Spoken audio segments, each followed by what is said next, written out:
Bonjour tout le monde, pour cette vidéo, la deuxième vidéo sur Scratch, on va continuer le travail sur la première activité qu'on a fait.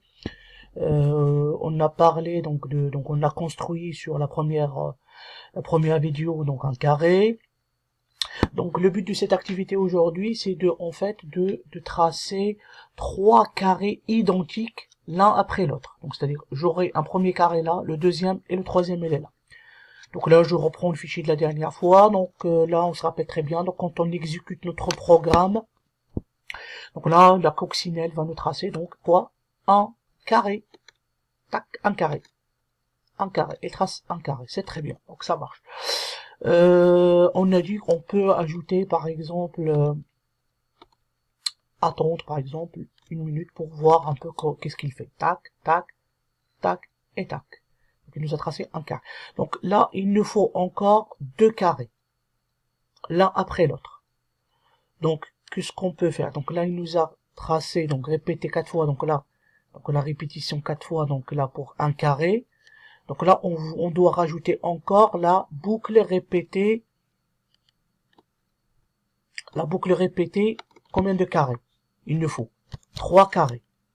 Donc il doit nous répéter ça 3 fois. On va exécuter, voir qu'est-ce que ça donne.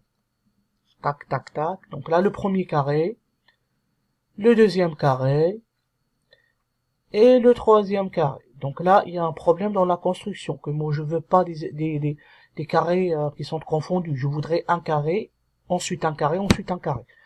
C'est la raison pour laquelle que je dois demander à ma coccinelle d'avancer à 100 plus, je laisse une petite marge par exemple de 20 cm, 20 pixels pardon, entre chaque carré.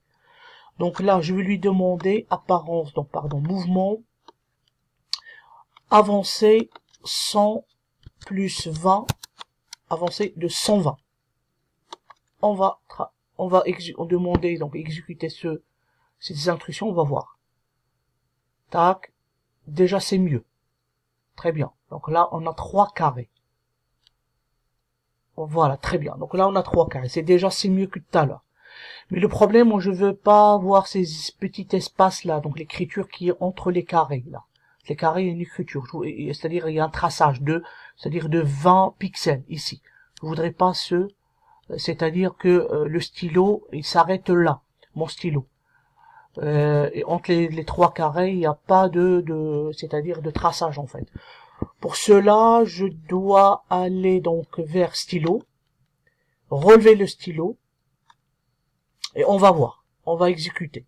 Tac, et on va voir qu'est-ce que ça donne. Donc toujours c'est le même problème. Donc là, on a encore ça. Ok, ça marche. Donc là, il relève pas. Donc là, qu'est-ce qu'on va faire? On va prendre le stylo. Là, on en laisse ça. Stylo en position d'écriture, je vais le mettre ici. Parce que, comme ça, il va tracer le premier. Donc le deuxième, il va relever le stylo, il avance à 120, ainsi de suite. Donc là, je mets stylo en position d'écriture. Donc, donc, quand il termine le premier, il passe au deuxième. Donc là, parce que tout à l'heure, je l'ai laissé ici. Donc là, c'est là où ça marche pas. On essaie maintenant. On va voir ce que ça va donner. Donc ça, c'est le premier carré.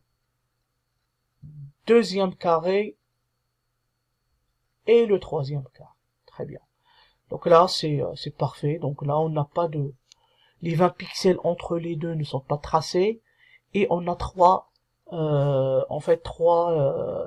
carrés qui sont identiques. J'espère que vous avez bien compris et on fait encore une vidéo la prochaine fois pour bien ficeler c'est-à-dire les problèmes de déplacement, ainsi de suite. Voilà, je vous remercie pour votre attention et à la prochaine. Au revoir.